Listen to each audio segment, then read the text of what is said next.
जय Shri Krishna. Hello friends, कैसे हो आप सभी। आई होप आप सभी बहुत अच्छे होंगे और अपनी अपनी गार्डनिंग अच्छे से कर रहे होंगे। तो फ्रेंड्स, बहुत से लोग मानसून सीज़न चल रहा है और अपने गार्डन में गुलाब लेकर के आ रहे हैं। जहाँ गर्म गर्म प्रदेश है ना, जहाँ गर्मियाँ ज़्यादा होती हैं, ठंड कम होती है और बारिशें भी नॉर्मली होती हैं, तो वो लोग बारिश के मौसम में ही गुलाब उगाना पसंद करते हैं। और सावन के महीने में बहुत ज़्यादा ठंडा मौसम होता है, तो गुलाब के लिए बेस्ट है, क्योंकि आपको ज़्यादा वाटरिंग भी नहीं करनी होती है और गुलाब को जितना ठंडा मौसम चाहिए आपको सावन में मिल जाता है और वो सेट हो जाते हैं आपके पौधे। लेकिन अगर आपने नर्सरी से लाकर नया पौधा लगाया है तो फ्रेंड्स, अगर वो स्ट्रेस में चला गया है और किस तरीके से मैं अपने गुलाब की केयर करती हूँ, तो ओवरऑल आज गुलाब के बारे में बात करेंगे कि मैं कैसे केयर करती हूँ। और अगर नया गुलाब ला रहे हैं और उसमें ये कंडीशन आपको देखने को मिल रही है तो क्या करना चाहिए। तो फ्रेंड्स, वीडियो को पूरा देखिएगा बिना स्किप किए। और आपसे छोटी सी रिक्वेस्ट है कि अगर आप मेरे चैनल पर न्यू हैं तो प्लीज़ इसे सब्सक्राइब कीजिए, बेल आइकन ऑल पर प्रेस करना मत भूलिएगा, जिससे आने वाली वीडियो की नोटिफिकेशन आप तक डायरेक्टली पहुंच सके और आप मेरे वीडियो को सबसे पहले देख पाएँ। आप मुझे इंस्टाग्राम पर फॉलो कर सकते हैं। अगर आप मुझसे कोई प्लांट या प्लांट की कटिंग या सीड्स कुछ भी खरीदना चाहते हैं तो आप मुझे वहाँ पर मैसेज कीजिएगा, आपको फुल डिटेल मिल जाएगी। तो फ्रेंड्स, ये है मेरे गुलाब के पौधे जो आपने देखे हैं। ये पिछले 4 साल से मेरे पास एज इट इज़ बने हैं। कुछ पौधे हैं मेरे पास जो नए भी हैं और कुछ पुराने भी हैं।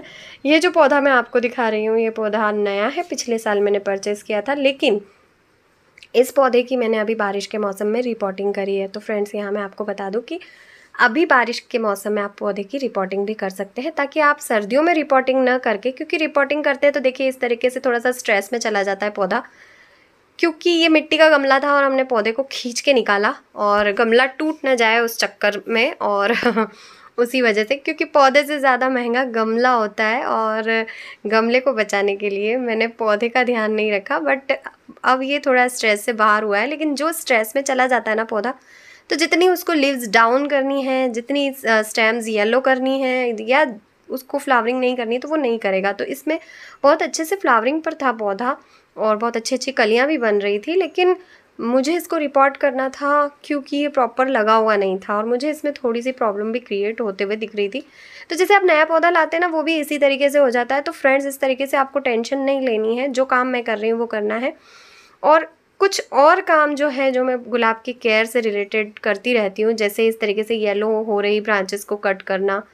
एक बार फ्लावरिंग जिस ब्रांच पर हो जाती है, उस ब्रांच को जितनी वो पतली टहनी है अगर, तो उसको पूरी कट कर दीजिए।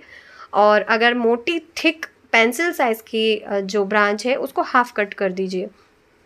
यानी कि एक, वैसे गुलाब का पौधा ज़्यादा बड़ा होता नहीं है, तो आप ऊपर से 3 या 4 पत्तियाँ छोड़ करके कट कर दीजिए, जैसा आप देख रहे हैं। तो नीचे जो थिक ब्रांच है, अब उसमें न्यू ब्रांच आएगी और उसमें नई कलियाँ बनेगी, नए पत्ते आएंगे। ऐसा होता है गुलाब में। तो गुलाब की कटिंग के बारे में तो आपने बहुत सुना होगा कि गुलाब की कटिंग करते रहना चाहिए, लेकिन कैसे करते रहना चाहिए। जैसे फ्लावरिंग हो गई ख़त्म, गुलाब स्पेंट हो गया, आपने गुलाब तोड़ लिया, उसके बाद ऐसी पतली अगर ब्रांच पर गुलाब लगाया तो पूरी पतली ब्रांच आपको हटानी है।